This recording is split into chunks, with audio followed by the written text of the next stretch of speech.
In this episode of Cozy Conversations presented by Foam Home, we have with us the chief designer and founder of Design Hex, Shimona Bhansali.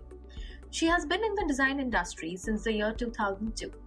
While initially getting a degree in management studies and gaining expertise in business, Shimona has now found her passion and started her own interior designing firm to follow the same. Hello and welcome to Cozy Conversations. Shimona, it's great to have you here, and we are sitting at Foam Home, which I feel is the coziest place in the country. It is. I've never had a recording where we're so relaxed. I thought I would get too formal because it's so relaxed and I don't want to go into the zone. I just go out of But the control. whole concept is to be cozy, and that's why I want to start with the question: what does cozy mean to you? I think that what we've managed here, this setup, is definitely something close to cozy because cozy is not only how you feel how cushy the bed is, but it's also the environment around you. It needs to be relaxed. You know, the feeling of the hygge feeling that you have, the Danish saying, that feeling of something that you're very well aware of since your childhood. That kind of a cozy, comfortable and secured feeling that you get. Yes. That is cozy for me. But also, being in the company of people you love and people you can have a really nice, candid conversation with also adds up. I'm hoping that includes me also at the moment. I'm hinting at that exactly. So Shimona, you got your first individual project when you were just 17 years old. Tell us more about it and how did you get on this journey? I think I've been telling this story for a long time, but it's one of my favorites because at that time when I was really actually walking the steps to becoming what I am today, I was completely unaware. As a child, I was really inclined to craft, cutting of paper and art, not painting. I was really bad at that, but definitely a lot of collage and so I knew I was very, very inclined towards something creative. But I pursued business studies as my because I did not know when in the creative field what will I actually pursue. Because everything interested me. And as since I was about 2-3 years old, my mom was really fond of doing up the house very well, and she would renovate every 5 or 6 years. I've known, I would count every time, Mama, 5 years you've not started work, and every 5 years it could definitely be something or the other. It starts with something small. We just want to make this, we want to refresh change the upholstery, but it would end up being the entire house. And every time that happened, it was like my haven. Because I would like to go and look at how the carpenters were working, how the painting was happening. I really enjoyed, me and my sister would try, there was a bare wall, try painting it ourselves. And we got a lot of opportunities. Our house was, by God's grace, we were always progressing. So newer, in office spaces also, newer opportunities came up where we could try our hands-on work. But we were very observant when all this work was happening. I always got the liberty of deciding how I wanted my room to look and what I wanted to go where, selecting laminates with the interior designers that worked on the house, or selecting the paint shades for the entire house. I was very involved. So it became like a routine for me. It became like a part of, everybody does that as part of normal life. That's not something that you make a career, and it was really really casually observed by me, but didn't realize it that time how inclined I was to doing up spaces. I would take up these leftover pieces of wood and ply on sites later, take nails. I would use hammers, and I remember I was only in the 3rd or 4th grade, and I made a little crane that would actually, I would handle it with a string, and it would pick up little objects from one side, and people of the society would come together, and in the evening we would have this whole setup of like a construction site or something going on. So those were like our games. Even once we made like a cruise ship. So my sister would add on her little. My sister is a fashion designer. She would cut out fabrics and do purses and old t-shirts. She would cut out, and she would even make jewelry. So that was my sister, and I was with all of the pieces of wood, ply, laminates. I would create things. So we made a cruise ship, and then we had a swimming pool on it. We had a badminton court on it. So every evening, all the kids in the society would come into our courtyard, and that's where we would play with some things that I would have made. So that was my initial exposure to something that I'm doing today. But I got my project at 17. It was not really a project. Mhm. I because people had seen me doing things for my Hmm. house, seen me Yeah. doing things at our offices or here there. There were relatives who knew Hmm. I was good at it, and they were confident enough at the age of 17 to give me the entire house. You do it, you handle it, and we Wow. trust you. So my aunt, she's been one of my strongest motivators in everything I've Right. done. She was like, she blindly said, Shimona, I trust you. Even her kitchen, like at the age of 17, I designed her entire kitchen, and I That's felt so proud when my mom came to her house and she was like, Minty, Minty is what they call me at home. I didn't know you would understand kitchen. How did you know that the cabinets overhead, the topmost ones could be more deep than the lower ones? So it's a very technical thing to basic. understand. Yeah. But I was that observant, and I Great. was noticing when things were happening at home, and I Right. was noticing my mom was setting up things. So that's how I ended up starting with my. So once I did Right. her house and somebody else's, and Yeah. I was doing that as a side thing. But Right. as a profession, when I actually got started, I started a product design firm. Correct. So- Called Smartwork Design Co. Yeah. And yeah, so like taking from that, how did you start Smartwork, and then why did you have to shut it down? And we all shy away from talking about failures, but I think that's literally what makes us what we are. Yeah. So it continues the story from there, because so I told you I did not know what in design attracted me the most, Yeah. because I was just so mesmerized with the entire design community by itself. I was also Yeah. inclined to fashion design, inclined to interior design, inclined to products, furniture, lights, everything that you could talk in design would mesmerize me. So there was this art form that I was.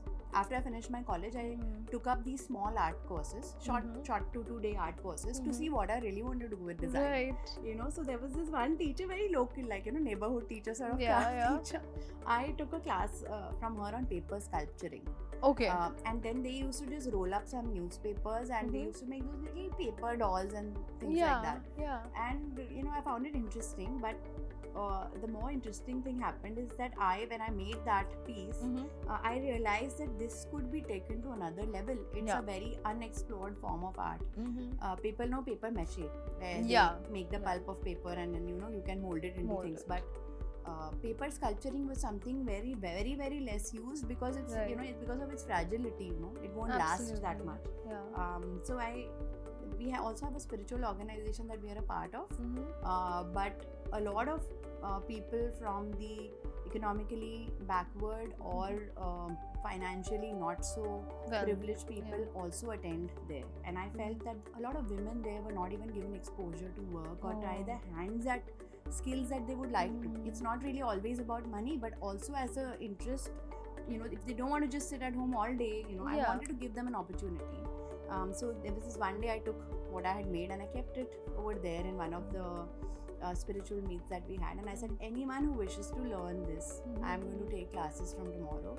Okay. And the first day turnout was 40 ladies. Wow. The second day it became 50. I was like, what is happening? So basically I had no time to realize what I really had to do. Right. Never planned, and then Yeah. so much turnout happened, and I trained them in this art.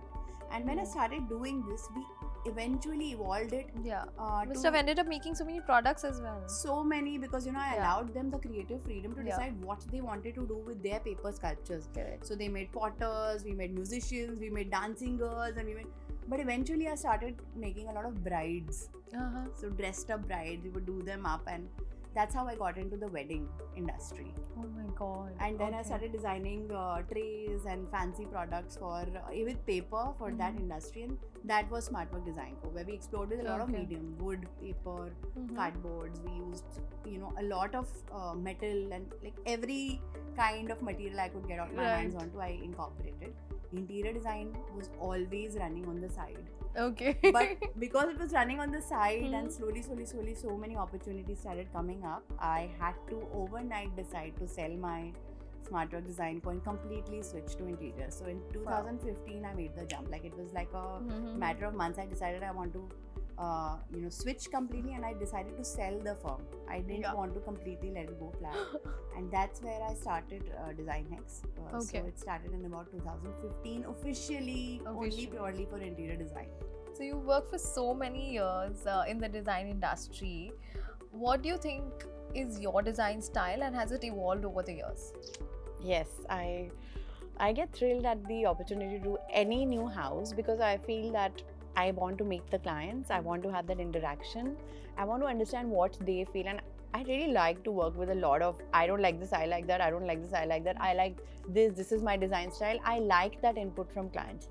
You know, the most difficult projects that I've worked on are projects where clients say, you know, do whatever you like. And I am this person, like I told you, I didn't know what design field I wanted to get into. Right. So for me, that open page, that open blank canvas is really confusing. Yeah. Because I can mold myself into any design style, and I like that clients push me to explore that. Because Correct. if you see the projects we've done over time, also every project is distinctly different in my design style, and I never want to put myself into this is my style or that. So it depends on the clients. Why don't you give me one weird client story, or where probably you were designing a bedroom and the couples were fighting, or something like that. Okay, that's a very common thing. Yeah. I cannot give you one. Okay. You know, I think, I have said this in many interviews in the past, that as an interior designer, my role is, okay, I want to design the house, but that has to sometimes take a back stand because first you have to be counselors also. Because obviously, if you're living in a house, even in a family, people have different likes, for a thing. If the husband wants a room like that, the wife might still keep saying, no, I want peach, I want peach, I want peach. And the husband like, why are you doing peach? No, I want a blue. No, blue will be too loud. So this is an everyday conversation. I am forever giving solutions of the in-between. I'm like, okay, let me find a thing that's something that will suit both of you. Let me give you a combination. So I've told you some of the more decent arguments. Okay. So Shimona, your motto is to create spaces that look dreamy and beautiful, and you get lost into them. So how do you achieve that?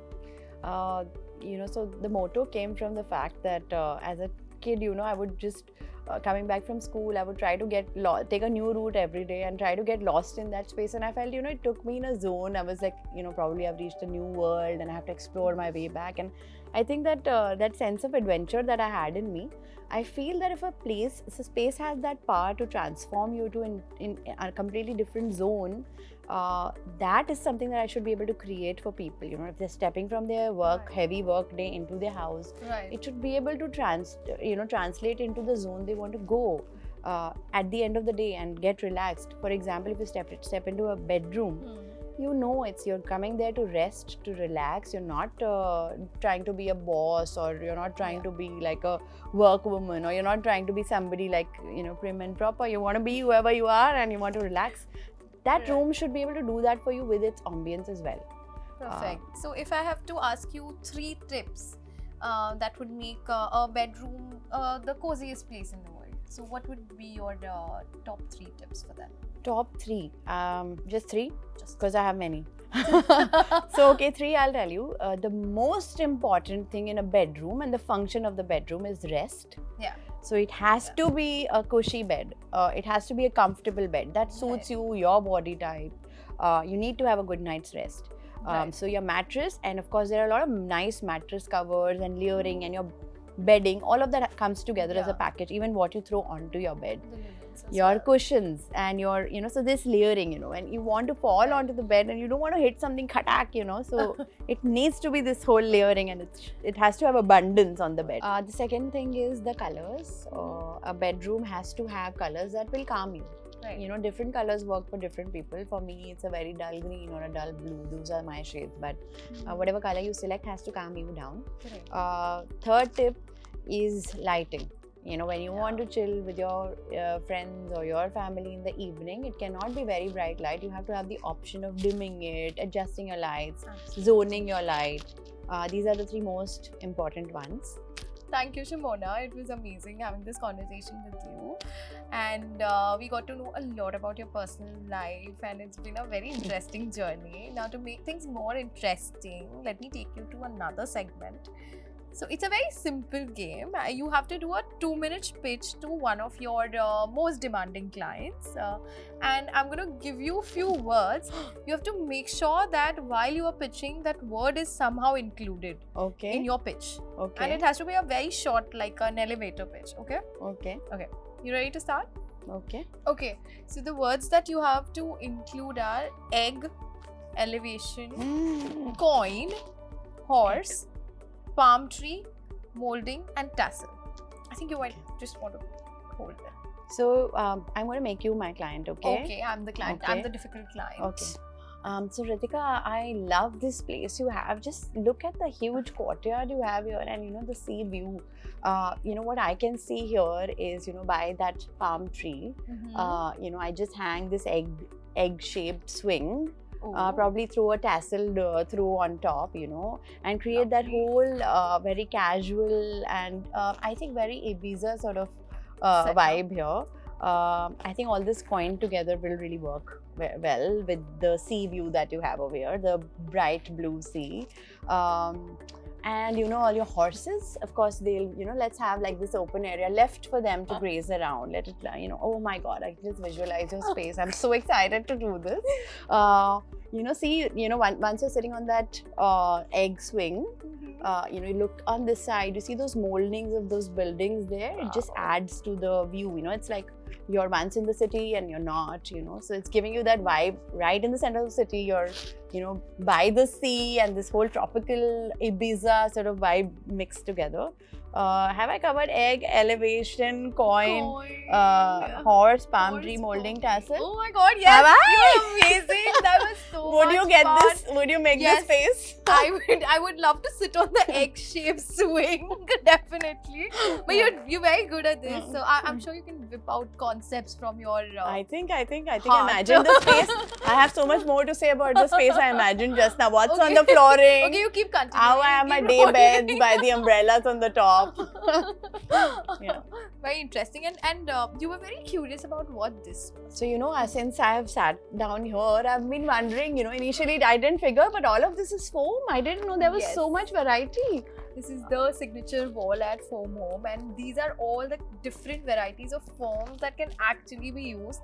And there's a technology which is globally patented called ErgoShell, and that's where all this goes. Yeah, and I heard that, they're able to give you a mattress where one side is another foam and the other side is another foam. That's pretty amazing. That's how you can custom make, like one side can be firm and the other can be soft. But like what those is couple. actually interesting Actually, you should pitch me, this to one of your couple clients who I definitely want will, different I things. definitely will. But So, what's the, just see all this texture and the Yeah. colors and Yeah. wow.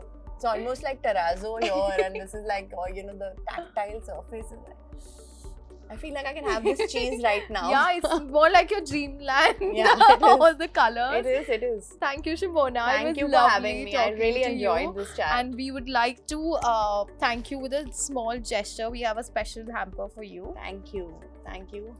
Pesh kiya jaye. So here's the hamper. You were the best with your game. Thank you. Very innovative, very creative. Is that why I'm and- winning this, or you're giving it to all of the No, people it's who just talk a to you? thank you. And Just it's because they've been able to curated. talk to you. Complicated games You you're know, putting now together. that we're in a cozy setup and you don't have to talk to me, but if you can't sleep in the night and you want to like pour out your feelings, this is the perfect thing for you. Wow. To have a deserve conscience-free conscience-free sleep. That's really nice. Yeah. Thank you so much. And Thank you you. can enjoy the wine and the chocolates. You Thank might want you. to share it with someone special in your life. For sure.